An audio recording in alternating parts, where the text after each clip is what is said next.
오늘 내 마음이 합한 사람이라는 말씀을 가지고 이번 주 그리고 다음 주 두 번에 걸쳐서 다윗의 삶을 통해서 하나님의 말씀을 좀 묵상해 보도록 하겠습니다.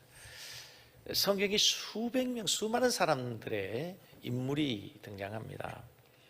거기에 대해서 하나님의 평가가 각자가 다르게 여러 가지로 표현이 되어 있습니다. 근데 성경에서 정말 이렇게 위대한 표현, 위대한 평가를 받을 수 있을까 정도로 정말 하나님의 최고의 평가를 받은 사람이 오늘 본문의 다윗입니다.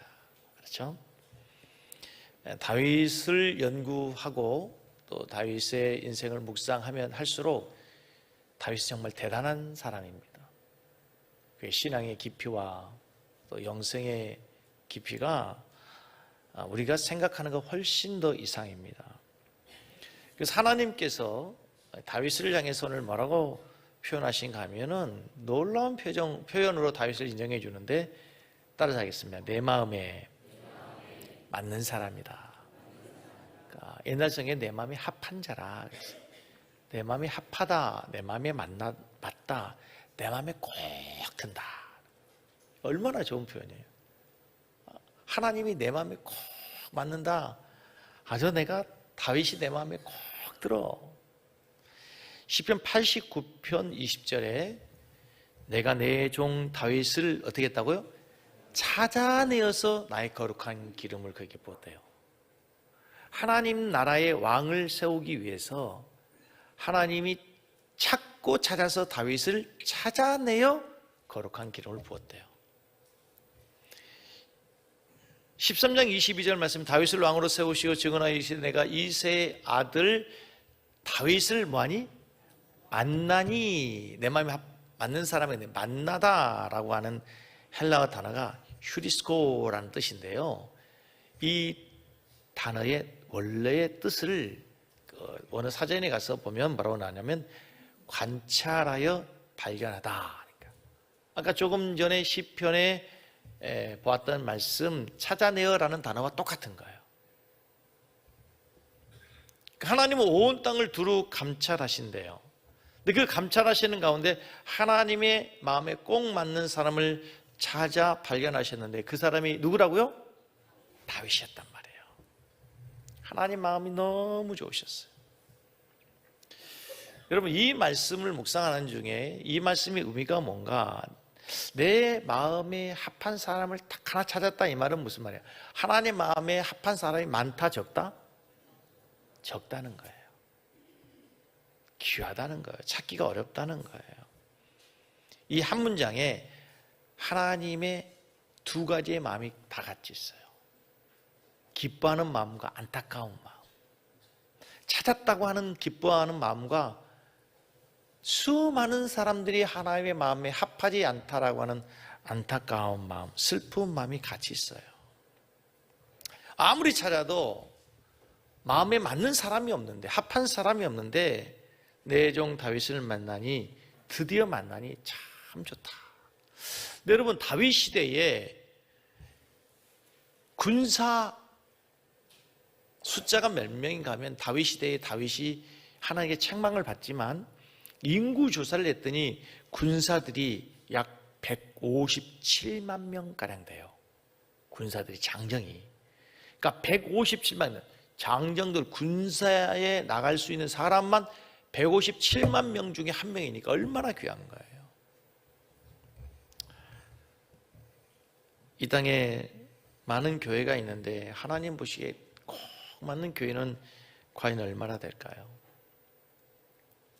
비행기를 타고 저 높은 상공에서 바라보면 우리나라 전국 방방 곳곳에 십자가 불야성처럼 파랗게 빛나고 있는데 그 많은 교회들 가운데 과연 하나님 마음에 콕 든 교회는 과연 몇몇 교회나 될까요? 여러분, 요한계시록에 보면은 여러 7교회가 나오는데 하나님의 교회 평가들이 다 같죠. 어떤 교회는 칭찬만 있는 교회, 어떤 교회는 책망만 있는 교회, 어떤 교회는 칭찬과 책망이 함께 있는 교회가 있어요. 하나님의 교회가 다 동일하게 하나님께 칭찬 듣는 교회가 되면 얼마나 좋겠어요.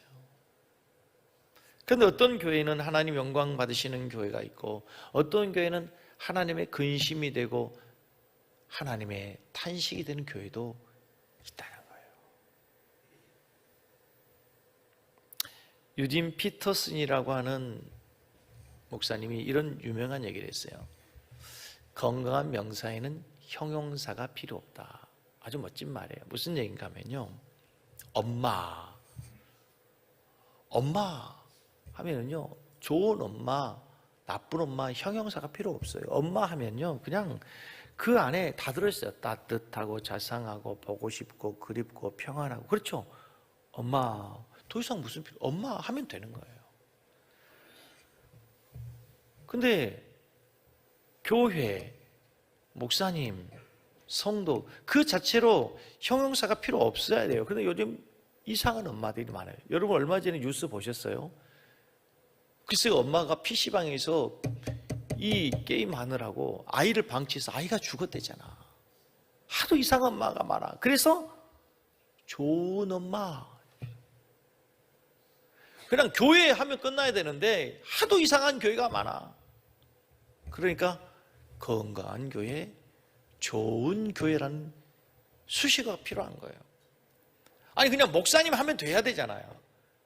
이상한 사이비들이 많아. 이상한 목사들이 많아. 내가 봐도 이상한 목사가 많아. 그래서 형용사가 필요해. 좋은 목사님, 건강한 목사님, 성도, 거룩한 무리, 거룩한 백성. 성도하면 끝나야 되는 거죠. 하나님이 선택하여 구원받은 하나님의 백성, 성도하면 끝나야 되는데 이상해. 진짜 이상해. 그래서 수식어가 필요해요. 좋은 성도. 하나님이 좋은 성도를 찾으세요. 하나님이 합한 성도를 찾는다는 사실을 믿으시기 바랍니다. 하나님이 왜 다윗을 보고 내 마음에 합한 사람이라고 칭찬하셨을까요? 궁금해야 돼요. 다윗이 뭐가 있었길래, 뭐가 특별하길래, 왜 다윗을 보고 하나님이 내 마음에 합한 사람이라고 칭찬하셨을까? 오늘은 다윗이 왕이 되기 이전의 다윗의 삶을 한번 살피고, 다음 주에는 다윗이 왕이 된 이후의 삶을 한번 살펴서 두 번에 걸쳐 살펴보게 될 텐데, 다윗 왕이 되기 전에 다윗이 목동이었어요. 그가 양을 치는 모습, 다윗이 세상의 왕이 되기 전에 세상에 알리겨지기 전 무명의 시절에 다윗이 어떤 삶의 태도였는가를 보여주는 구절이 사무엘상 17장 34절로 35절을 보면 다윗의 고백을 통해 나와요. 같이 보겠습니다. 다윗이 사울에게 말하되 주의 종, 여기 주의 종은 누구예요? 다윗 자신이에요.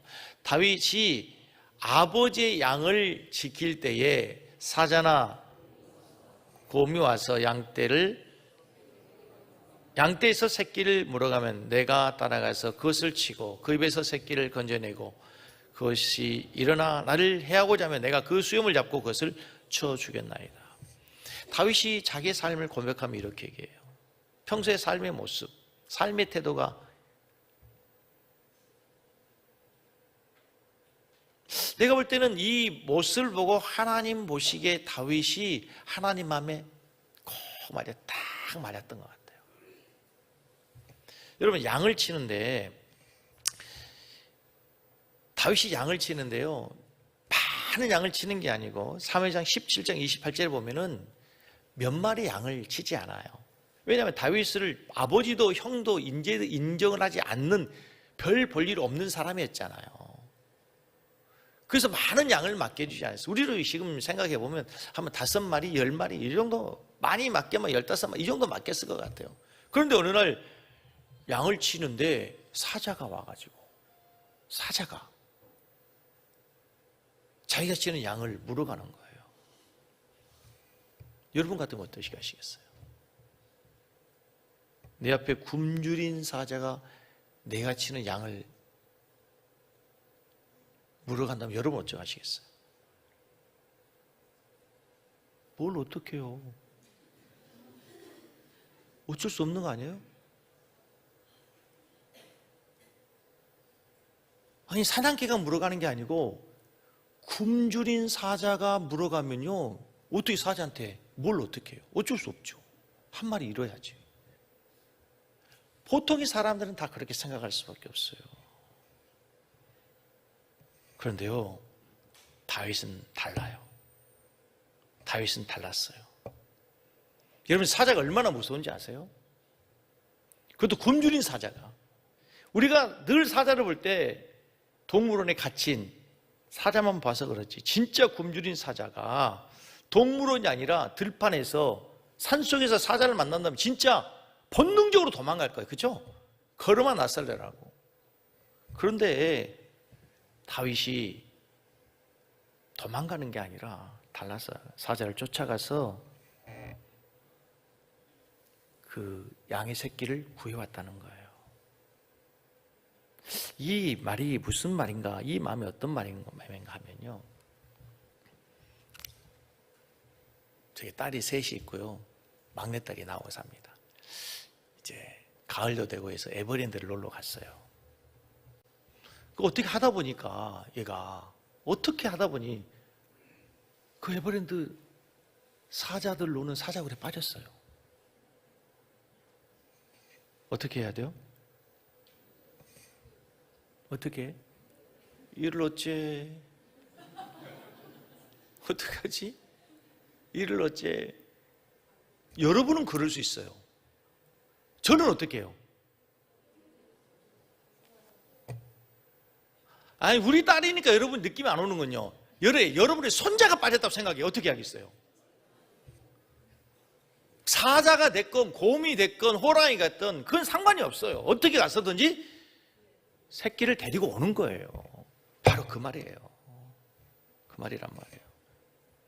어떻게 해서든지 그 사자에게서 양을 구해오는 모습을 보고 하나님이, 아유, 이놈 봐라, 아유, 저 녀석 봐라, 저런 놈이 있었네.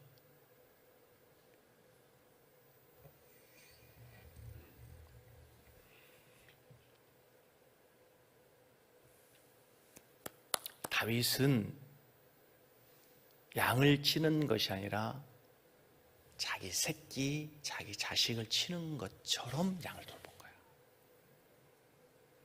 지금 하나님이 사람을 왜 찾아요? 왕을 왜 찾아요?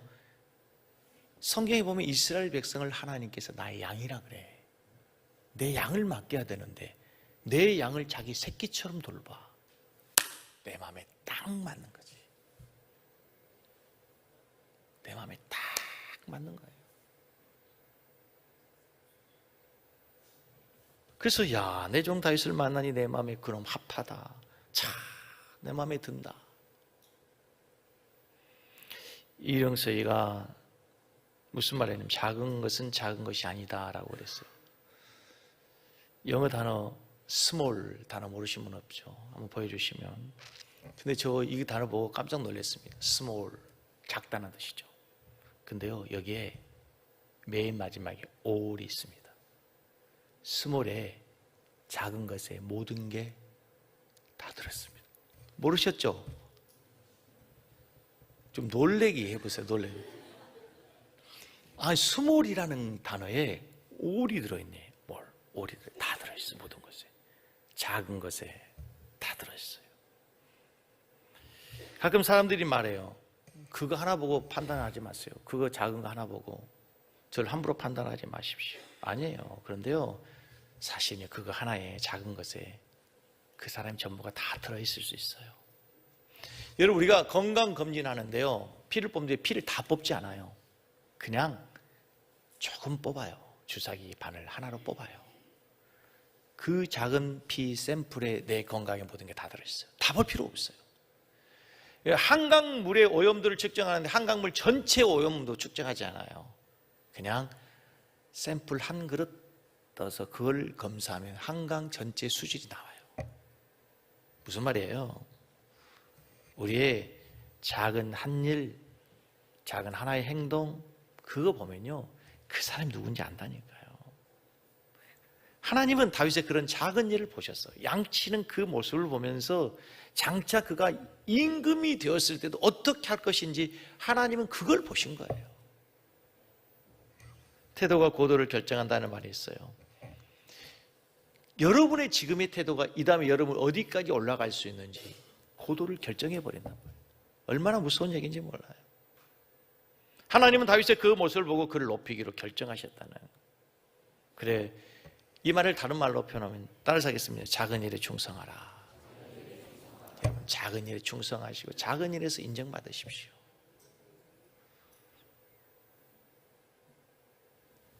하나님께서 5달란트, 2달란트, 1달란트 맡기시면서요, 아무렇게나 맡기지 않았어요. 그 사람에 맞게 맡겨주셨어요. 맞게 맡겨주신 거예요. 하나님 어떤 분이신데요? 아무렇게나 맡깁니까?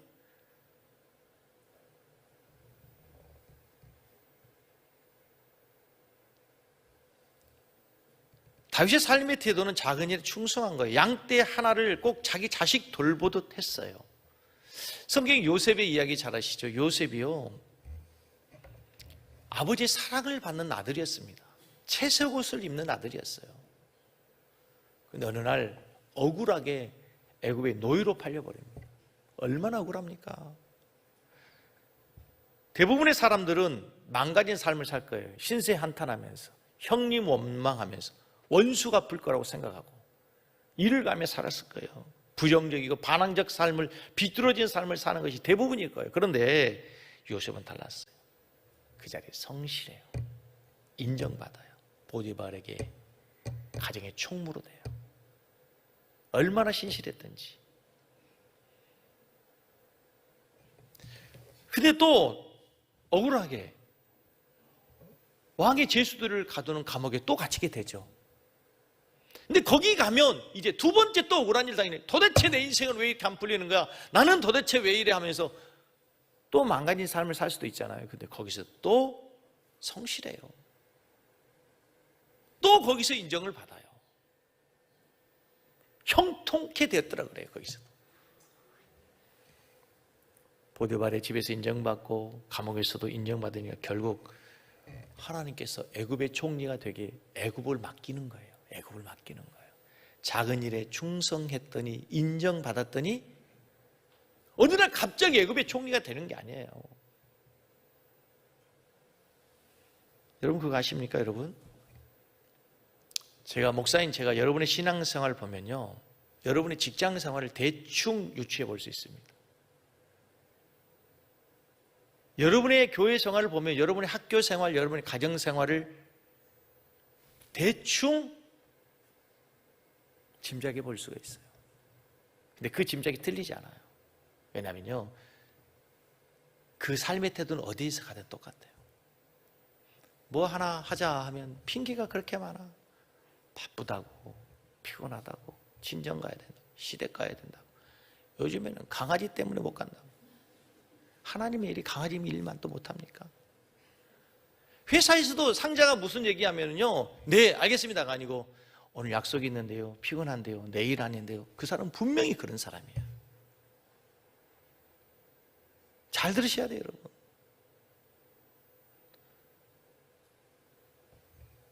신앙생활을 보면요, 직장생활도 보여지고요, 가정생활도 보여지고, 학교생활도 똑같아요.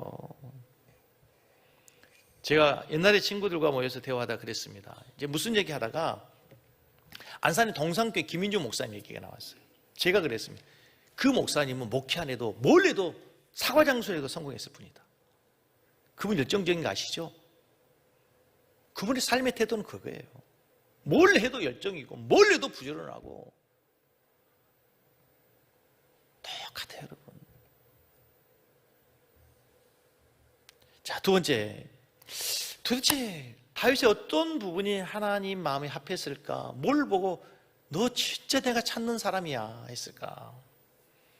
다윗이 어떤 사람이었는가 하면요, 심심하면 하나님을 사랑한다고 고백하는 사람. 도저히 하나님을 사랑한다고 고백할 수 없는 상황인데도 하나님 사랑합니다, 하나님 사랑합니다, 사랑한다고 고백합니다. 시편 여러분 잘 아는 18편 1절 같이 우리 다윗의 심정으로 고백합니다. 나의 힘이 되신 여호와 내가 주를 사랑합니다. 여러분, 이 시편의 고백이 왕궁에 사는 거 아니죠. 잘 나갈 때, 형통할 때 아닙니다. 억울할 때예요. 광야에 있어, 하늘이 보이지 않을 때, 앞길이 보이지 않을 때, 죽음의 위협 속에서, 전쟁 속에서 하나님을 향해서 뭐라고 하냐면 원망이 아니라 다른 사람들 같으면 원망할 때인데, 불평할 때인데 하나님 사랑한다고 고백하라. 나의 힘이 되신 여호와 내가 주님을 사랑합니다. 여러분, 이 고백이 왜 중요한 줄 아세요? 성경에 위대한 인물들이 많이 나와요. 노아 얼마나 위대한 일을 했습니까? 근데 노아는 하나님을 두려워했는데 하나님을 사랑한다는 표현이 없어요. 아브라함이 얼마나 순종의 사람입니까? 자기의 본토 친척 아비집을 떠나요. 갈 바를 알지 못하고 떠난다니까. 심지어는요, 마지막 인생 마지막에는 독자 이삭까지 자기 생명과 같은 아들도 하나님께 드려. 그런데 하나님을 향해 사랑합니다 고백이 없어요. 모세가 얼마나 충성합니까? 여호수아가 얼마나 충성해요.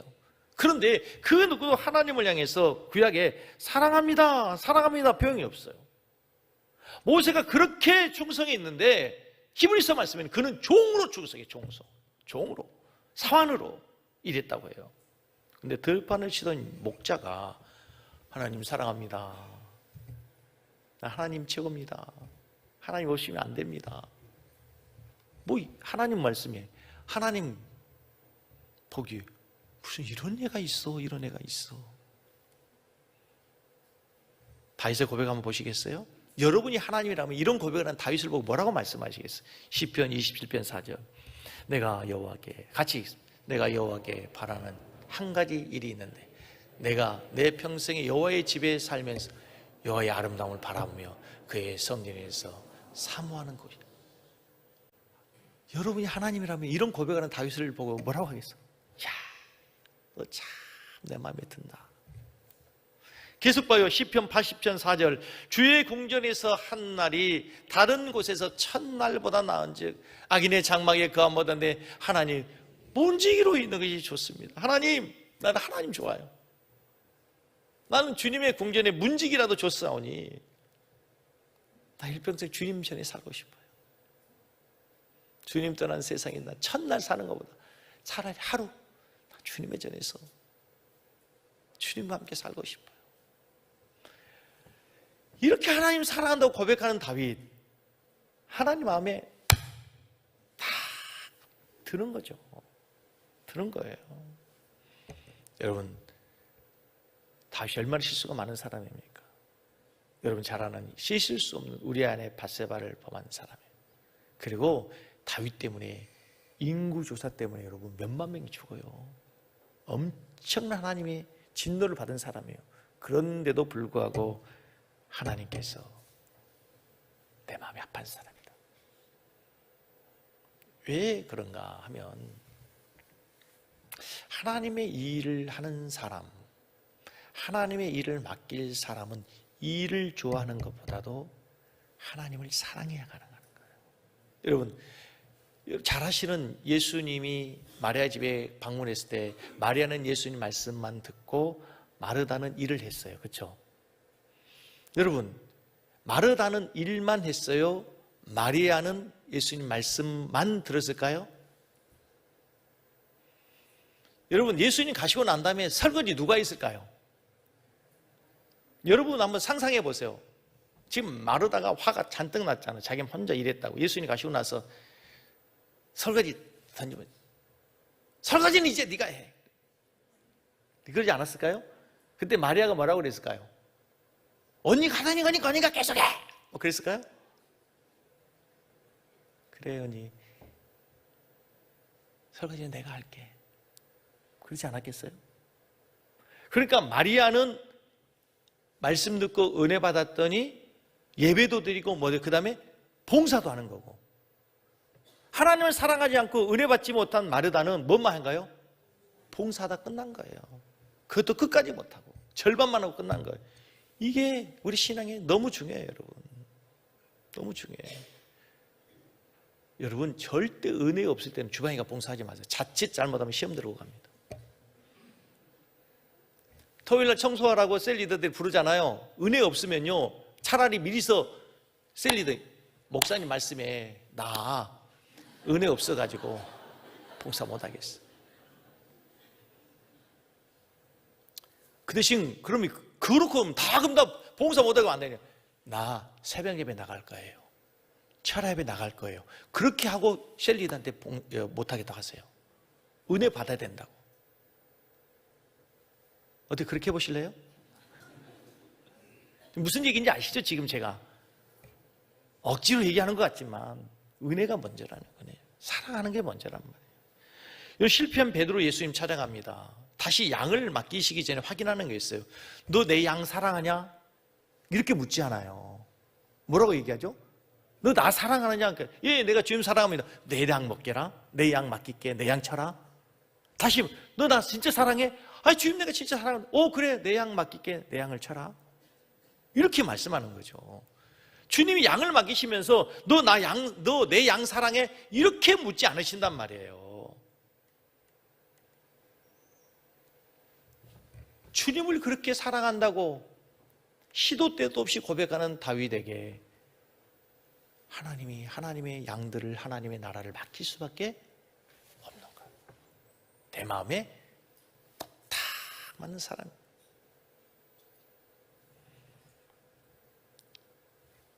사역을 할 수 있는 비결은 우리가 양을 사랑해서가 아니라 주님을 사랑해서예요. 가끔 유치부 교사들 중에 저는 애들을 좋아해서 유치부 교사해요. 그 위험한 말이에요. 애들이 항상 사랑스럽진 않거든. 그죠? 주님을 사랑해서 유치부 교사도 해야 돼요. 주님을 사랑해서 찬양팀도 해야 돼요. 나는 찬양이 좋아서 찬양팀이에요. 그거 위험해요. 항상 찬양이 좋지 않거든. 때로는 김아리 목사님 막 이상한 소리 하거든.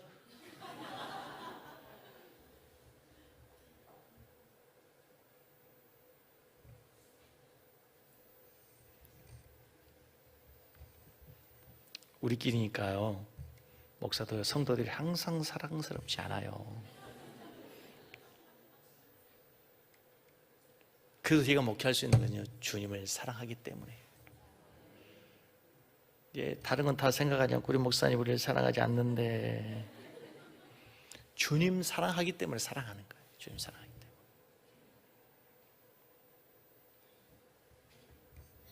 하나님을 사랑하는 것이 우리 모든 사역이 시작돼야 될 줄 믿습니다. 그래야 사역이 오래가요. 그래야 열매가 있어요. 이것이 하나님 마음에 딱 합한 거예요. 세 번째, 다윗의 인생의 가장 드라마틱한 장면이 역시 골리앗과의 전쟁이죠. 그 유명한 골리앗 이야기, 성경은 상세하게 그 골리앗이 얼마나 괴물 같은 존재인지를 묘사하는데, 여러분이 먼저 알아야 될 것은 이 골리앗이 왜 등장하게 됐는가를 알아야 돼요. 이 골리앗이라는 존재가 근거가 출처가 어디인가 하면, 여러분, 골리앗이 이스라엘 백성들의 불순종의 열매라는 걸 아세요? 원래 하나님께서 모세에게, 여호수아에게 가나안 땅을 정복할 때 가나안 땅에 들어가면 뭐라고 그래요? 그 땅의 족속들을 뭐 해라? 진멸해라. 진멸해라는 뜻은 뭐예요? 아주 깨끗하게 청소해라. 아무것도 남기지 말라는 거예요. 그런데 이스라엘 백성들, 정탐꾼들이 가나안 땅 정탐 와가서 보니까 그 땅의 아낙 자손은 뭐라고? 거인 족속이라. 거인 족속. 아낙 자손을 진멸하고 했는데 그 진멸을 어떻게 했는가 하면 여호수아 11장 22절을 보세요.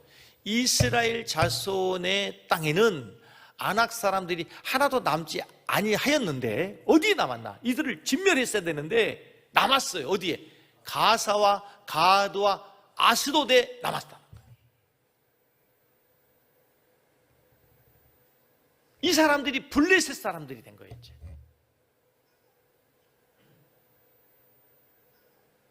이 골리앗이 어느 나라 사람이에요? 어디 사람이에요? 가드 사람이라. 가드 사람. 그리고 이 가사에서 조금 나오는 가사 있죠? 가사에서 누가 나와요? 조금 있으면 사사 시대에 사사 삼손을 유혹하고 무너뜨리는 들릴라, 그 여자가, 여우 같은 여시가 거기서 나오는 거야.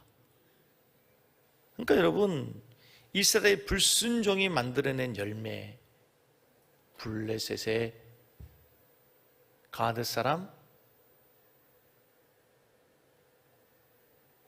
골리앗과 들릴라가 거기에서 나오는 거예요. 불순종의 열매인 거예요. 사랑하는 성도 여러분, 골리앗을 살피면서 먼저 기억해야 될 것은 우리가 이해되지 않아도 내 마음이 내키지 않아도 하나님 말씀에 순종해야 돼요. 제가 말씀을 작게 하니까 여러분 저 덜 중요해서 작게 한 게 아니에요. 다시 할게요. 여러분 마음에 이해되지 않고 내키지 않아도 순종해야 돼요. 우리 인생에서 만나는 골리앗 같은 문제들, 들릴라와 같은 유혹들을 따지고 보면요, 내가 과거에 불순종에서 만들어낸 열매들일 때가 많아요. 그 불순종의 열매가 괴물이 되는 거예요. 그 불순종의 열매가 결국은 나를 공격해, 나를 무너지게 하는 거예요. 무서운 결과를 가지고 온단 말이에요. 자, 어쨌든 많은 사람들이 골리앗을 두려워하고 있어요. 골리앗은 아낙 자손으로 거인이에요. 모든 사람들이 그의 신장을 보고 아예 싸워보지도 않고 두려움에 떨고 있어요. 지가 죽려 있어요.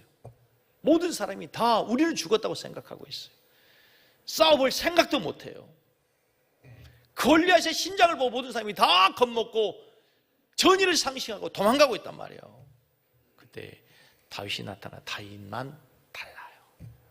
다윗이 무엇을 보는가 하면요, 17장 26절 보세요. 3상 17장 26절 같이 읽습니다. 다윗이 곁에 있는 사람들이 말하되 이 블레셋 사람을 죽여 이스라엘의 치욕을 지어가는 사람이 어떠한 대우를 하겠느냐. 같이 읽습니다. 이 할례받지 않는 블레셋 사람이 누구이기에 살아계신 하나님의 군대를 모욕하느냐. 모든 사람이 뭘 보고 있냐면요, 골리앗의 거대한 그의 키, 그가 들고 있는 칼과 창, 그 모습 앞에, 외모 앞에 압도당하고 있을 때에 다윗은 그를 본 게 아니라 그보다 크신 하나님을 보고 있는 거예요.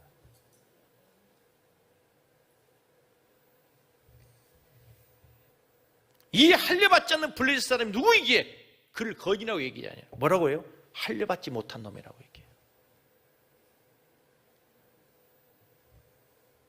네가 뭔데 살아계신 하나님의 군대를 모욕하느냐? 네가 뭔데 살아계신 하나님을 모욕하느냐?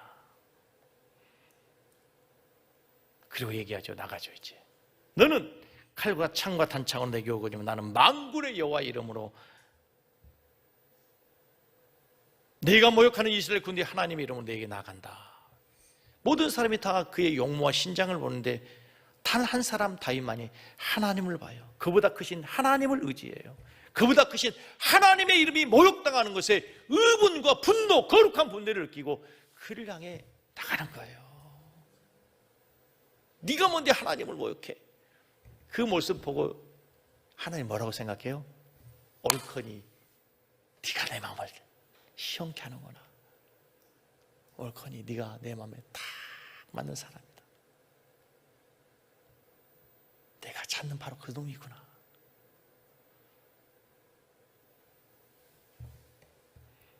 하나님의 이름을 망령되이 일컫는 것을 하나님은 대단히 노여워하세요. 그래서 십계명에서 여호와의 이름을 망령되이 일컫지 말라. 에스겔서 36장 21절 말씀에 그러나 이스라엘 족속이 들어간 그 여러 나라에서 더럽힌 내 거룩한 이름을 내가 아꼈다. 너희들은 내 이름을 더럽혔지만 나는 내 이름을 아낀다. 하나님의 이름을 모욕당하는 것을 보면서 다윗은 거룩한 의분이 일어났어요. 내가 감히 할례받지 못한 내가 하나님의 이름을 모욕해? 여러분 지금 우리가 하나님의 이름이 모욕당하는 시대를 살고 있잖아요. SNS에 인터넷에 보면은 정말 하나님의 이름을 얼마나 함부로 모욕하고, 저는 막 영화나 드라마 볼 때 기독교를 폄하하고 막 이상하고 야비하고 한 사기꾼은 꼭 장로들로 나오고 목사로 나오고 막 너무 속상해 죽겠어.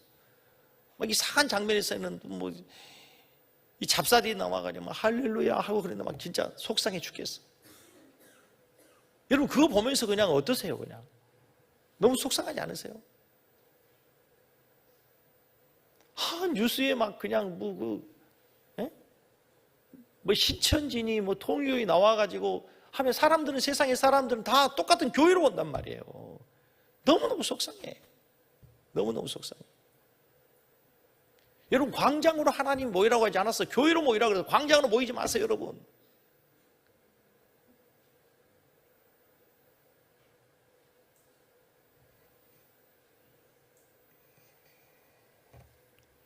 오늘 다윗이 뭐라고 말하냐면요, 이 할례받지 못한 사람이,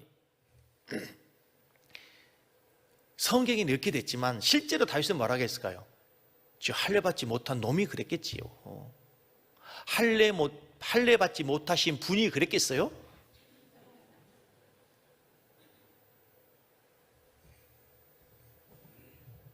이 말을 다른 말로 뒤집으면요, 너는 할례받지 못했지만 나는 할례받은 사람이야. 할례받은 자의 자부심이 있어요. 프라이버시가 있어요. 나는 오늘 이것 좀 얘기하고 싶어요. 우리 그리스도인들이요, 저 그리스도인다면 왜 가우 있잖아, 가우. 좀 자부심, 프라이버시가 있어야 되지 않아요, 조금? 왜 뭐 그런 말 있잖아요. 내가 돈이 없지 가우가 없냐, 뭐 그랬잖아. 우리 예수 믿는 사람들이요, 조금 진짜. 그게 좀 있어야 되는 거 아니에요?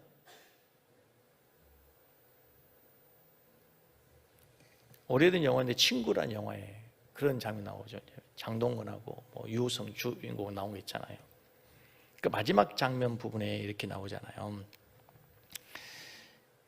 이제 유호성이 깡패인데 이제 감옥에서 사형 선고를 받는 친구가 찾아가서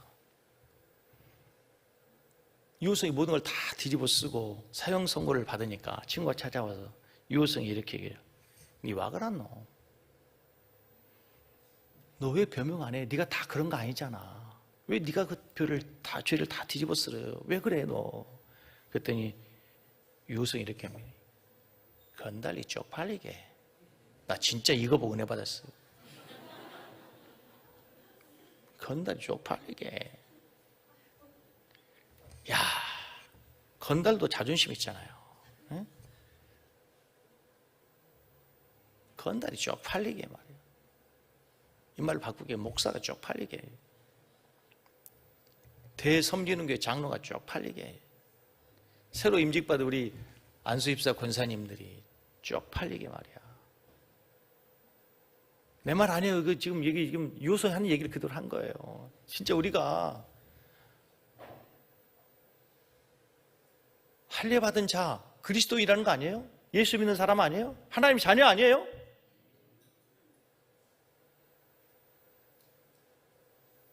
너 할례받지 못한 이방인, 짐승 같은 내가 감히 하나님의 이름을 모욕해? 다윗이 그 누구도 그 골리앗의 위세에 압도당하는 그때에 다윗 한 사람이 나가서 예수님 하나님의 이름을 모욕하는 그를 향해서 하나님의 이름으로 나가 그를 무찌르는 그 모습을 볼 때, 네가 내 마음에 탁 든다. 내 마음에 든다. 내 마음에 들어. 이게 다윗의 이야기를 끝나면 안 돼요, 여러분. 우리가 세상으로 나가 살아가는데 세상이 마치 골리앗 같지 않으세요? 골리앗. 여러분이 나가는 직장에서 만나는 그 상사가 골리앗 같지 않아요? 그때 여러분이 하나님의 이름으로, 진짜 예수 믿는 하나님의 자녀의 이름으로 하나님의 이름의 영광을 위해서, 하나님의 이름의 영광을 회복하기 위해서 나가 싸는 몸에서, 야, 너를 보니 내 마음에 진짜 탁 든다. 너 내 스타일이다. 자, 말씀을 정리해 보겠습니다. 첫 번째, 다윗의 어떤 면이 하나님 마음에 들었다고요? 작은 일에도 충성. 양을 치는데 자기 새끼처럼 치는 거예요. 두 번째, 다윗은 사랑했어요. 시도 때도 없이 사랑을 고백한다 그래요. 사랑하는 사람에게 하나님은 하나님의 일을 맡기신 줄로 믿습니다. 마지막, 그는 자부심이 있었어요. 긍지가 있었어요. 하나님의 자녀라고, 할례 받은 자라고 하는 자부심과 긍지를 가지고 살았어요. 사랑하는 성도 여러분, 한 주간 이런 삶으로 하나님의 백성으로 당당히 살아가는 여러분 되기를 주의 이름으로 간절히 축복합니다.